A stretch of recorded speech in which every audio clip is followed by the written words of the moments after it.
Welcome back to my YouTube channel EHSC study point by SK.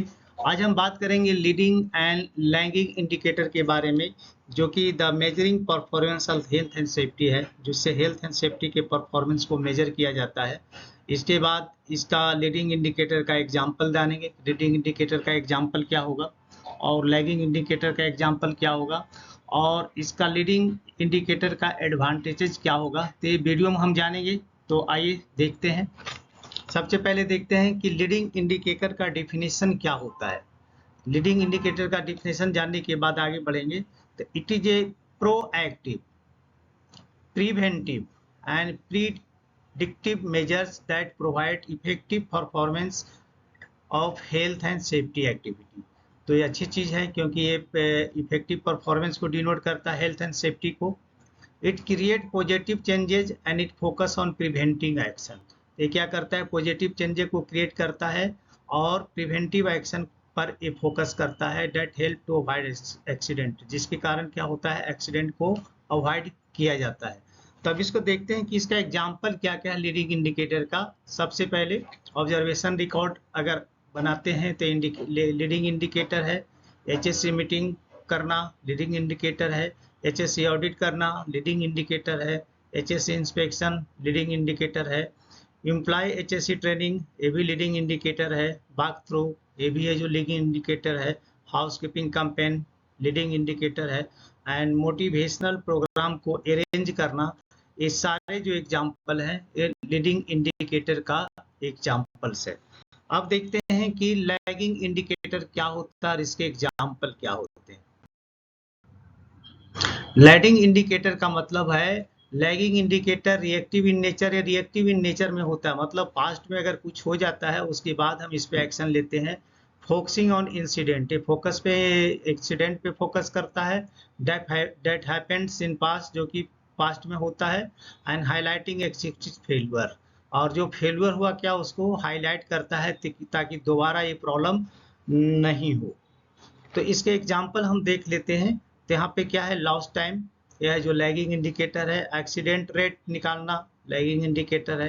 Fatality होना lagging indicator है। इसका सेविरिटी rate निकालते हैं, ये भी लैगिंग इंडिकेटर है। लॉस्ट टाइम इंजरी फ्रीक्वेंसी निकालना लैगिंग इंडिकेटर है। Total recordable injury frequency rate निकाल, जैसे LTI, MTC, RWC मतलब restricted work case, medical treatment case, lost time injury, ये सारे जो चीज़ें हैं वो लैगिंग इंडिकेटर में आते हैं। टोटल इंजरी फ्रीक्वेंसी निकालेंगे TFI, ये भी लैगिंग इंडिकेटर है। And total recordable occupational illness frequency health based matrix, ये सारे के सारे जो है क्या है, लैगिंग इंडिकेटर है। चलिए अब हम लैगिंग और लीडिंग जान लिए। अब हम कुछ लीडिंग एग्जाम्पल पे बात करते हैं।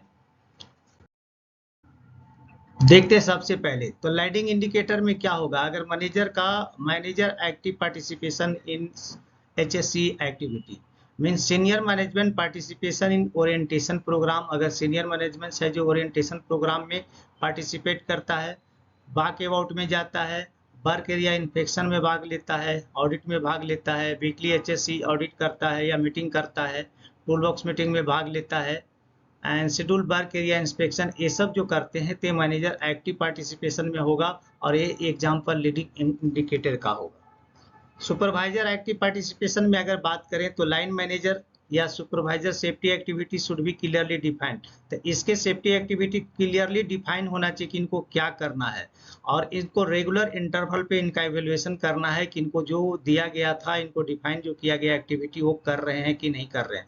तो इवेल्युएशन भी उतना ही जरूरी है रेगुलर इंटरवल पे।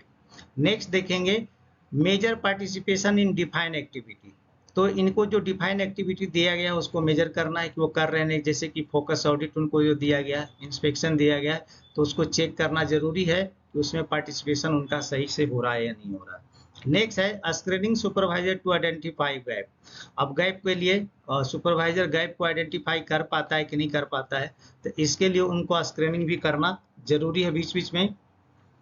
Provide soft skill training, supervisors and workman train in major type of training.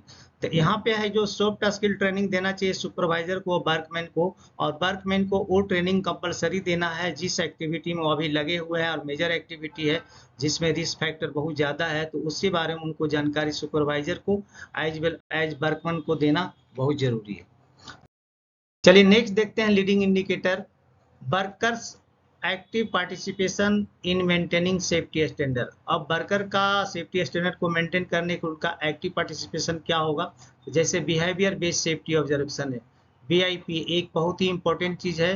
Behaviour को कंट्रोल करना एक बहुत ही जरूरी, जो कि बीआईपी का पार्ट है, तो एक होना चाहिए behaviour based safety observation. Follow rules, rules को फॉलो करना, परमिट को फॉलो करना, या प्रोसीजर जो दिया गया है किसी भी एक्टिविटी के लिए उसमें उसका पार्टिसिपेशन रहना, या मास हाउसकीपिंग करना, ये सब में इन्वॉल्वमेंट वर्करों का होना चाहिए। अगर इन सबों में वर्कर इन्वॉल्व होते हैं तो ये क्या है, एक्टिव पार्टिसिपेशन है, जो कि लीडिंग इंडिकेटर के अंतर्गत आता है। नेक्स्ट देखेंगे कॉन्ट्रैक्टर मैनेजमेंट। अब कॉन्ट्रैक्टर को सिलेक्शन करने की कुछ प्रक्रिया होती है जिसको फॉलो करना जरूरी है। कोई भी कॉन्ट्रैक्टर को साइट पे लेके आना एक सही नहीं है, तो सबसे पहले उसका प्री क्वालिफिकेशन चेक करना जरूरी है कि कॉन्ट्रैक्टर जिससे हम अक्वायर कर रहे हैं काम के लिए वो सही है कि नहीं। सिलेक्शन प्रोसेस उसका क्या है उसको मैंडेटरी करना चाहिए, एंड डॉक्यूमेंटेड, और वो डॉक्यूमेंट है कि नहीं, मतलब प्री क्वालिफिकेशन उसका होना चाहिए कॉन्ट्रैक्टर का, सिलेक्शन प्रोसीजर में वो पास हो रहा है कि नहीं हो रहा, वो सब देखना जरूरी है। And participate in kick off meeting, ये सारे चीज होने के बाद, जैसे कि प्री क्वालिफिकेशन हो गया, सिलेक्शन प्रोसेस हो गया, उसके बाद उनको किक ऑफ मीटिंग के दौरान उनको सारे चीज बता देना है कि आपको क्या क्या मेंटेन करना है, क्या क्या फॉलो करना है, सारी डिटेल आपकी मीटिंग में है जो कॉन्ट्रैक्टर को बता देना चाहिए। अगर इसको फॉलो करते हैं, इस तरह के कॉन्ट्रैक्टर लगाते हैं, तो ये लीडिंग इंडिकेटर है। नेक्स्ट देखेंगे कम्युनिकेशन टू वर्कमैन। अब वर्कमैन को कम्युनिकेशन करना जरूरी है, तो उसको कम्युनिकेट किसी भी जॉब के लिए किस तरह से कर सकते हैं, रेगुलर टीवी टीम मीटिंग जो कि मॉर्निंग में एवरीडे करना होता है, या जॉब रिलेटेड स्पेशल इंस्ट्रक्शन को वर्कमैन ने देना जरूरी है। रेगुलर टीवीटी करें या जॉब रिलेटेड कोई स्पेशल इंस्ट्रक्शन आता है तो वर्कमैन को देना जरूरी है। चलिए नेक्स्ट देखते हैं इसके कंप्लायंस। अब कंप्लायंस में क्या है, implementing life saving rule. Life saving rule जो दिया गया उसका इम्प्लीमेंटेशन हो रहा है कि नहीं हो रहा, उसको देखना जरूरी है। कंप्लायंस होना चाहिए, अगर कंप्लायंस होता है तो लीडिंग इंडिकेटर है। Establish procedure for audits and for committee membership, तो वहाँ पे है जो प्रोसीजर को, ऑडिट के लिए प्रोसीजर क्या है, या कमिटी मेंबरशिप है उसके लिए प्रोसीजर क्या है, इसको इस्टेब्लिश करना चाहिए। अगर ये होता है तो ये लीडिंग इंडिकेटर है। Measure numbers of close out of observation by supervisor, supervisor के द्वारा जो भी ऑब्जर्वेशन दिए जाते हैं और सुपरवाइजर अगर उसको क्लोज करता है मेजर नंबर्स में, बहुत ज़्यादा मात्रा में तुरंत करता है, तो ये भी है जो लीडिंग इंडिकेटर के अंतर्गत आएगा। चलिए अब नेक्स्ट देखते हैं हेल्थ प्रोग्राम। हेल्थ प्रोग्राम भी क्या है, एक लीडिंग इंडिकेटर है। Training at work place for ergonomics, ergonomics मतलब किस तरह से काम करना चाहिए, बॉडी स्ट्रक्चर किस तरह से होना चाहिए, मटेरियल हैंडलिंग, मैनुअल हैंडलिंग में किस तरह से काम करना चाहिए, ये जो है ये एर्गोनॉमिक्स का पार्ट है। स्ट्रेचिंग एक्सरसाइज करवाना चाहिए जिससे वर्कर फिट हो। रिस्पिरेटरी प्रोटेक्शन का इस्तेमाल होना चाहिए जहाँ पे इसकी जरूरत पड़ती है। तो ये सारे जो है हेल्थ प्रोग्राम है और लीडिंग इंडिकेटर के अंतर्गत आता है। On site health clinic for regular health checkup, और साइड पे हेल्थ क्लिनिक होना चाहिए जिसमें रेगुलर उसका वर्करों का हेल्थ चेकअप हो, और एज अगर होता है तो ये लीडिंग इंडिकेटर है।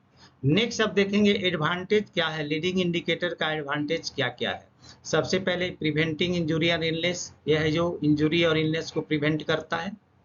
दूसरा है reducing cost associated with adverse event, अगर कोई भी घटना होती है तो उस घटना से बचाता है तो ऑटोमेटिक कॉस्ट भी बचेगा, क्योंकि अगर एक्सीडेंट होता है तो उसको इंश्योरेंस देना पड़ेगा, उसके ऊपर मेडिकल पे खर्च आएगा, बहुत सारे खर्च आएंगे, इन्वेस्टिगेशन में खर्च आएंगे, तो सारे खर्च को बचाया जा सकता है। तो इससे क्या होगा, यहाँ पे एक्सीडेंट रिड्यूस होगा तो ऑटोमेटिक जो इवेंट, जो गलत इवेंट होते हैं जिसके कारण, तो यहाँ पे कॉस्ट ऑटोमेटिक क्या हो जाएगा, कम हो जाएगा। Improving safety and health performance, यहाँ पे हेल्थ एंड सेफ्टी परफॉर्मेंस को इम्प्रूव इससे होता है। और नेक्स्ट है increasing worker participation safety initiative, इसके माध्यम से क्या होता है वर्करों का सेफ्टी एक्टिविटी में या इसके पार्टिसिपेशन में इंक्रीज होता है धीरे धीरे, और ये सारे जो है लीडिंग इंडिकेटर है और ये इसका एडवांटेज है। तो चलिए आशा करते हैं आप अच्छे से समझ गए होंगे। मैं यहाँ पे रिक्वेस्ट आपसे जरूर करूँगा, अगर हमारे चैनल पे नए हैं तो प्लीज़ चैनल को सब्सक्राइब एंड लाइक कर दें, दोस्तों में ज़रूर शेयर करें और बेल आइकन को प्रेस कर लें ताकि नेक्स्ट वीडियो का नोटिफिकेशन आपको टाइम से मिले। तो चलिए मिलते हैं आपसे नेक्स्ट वीडियो में, तब तक के लिए जय हिंद, वंदे मातरम।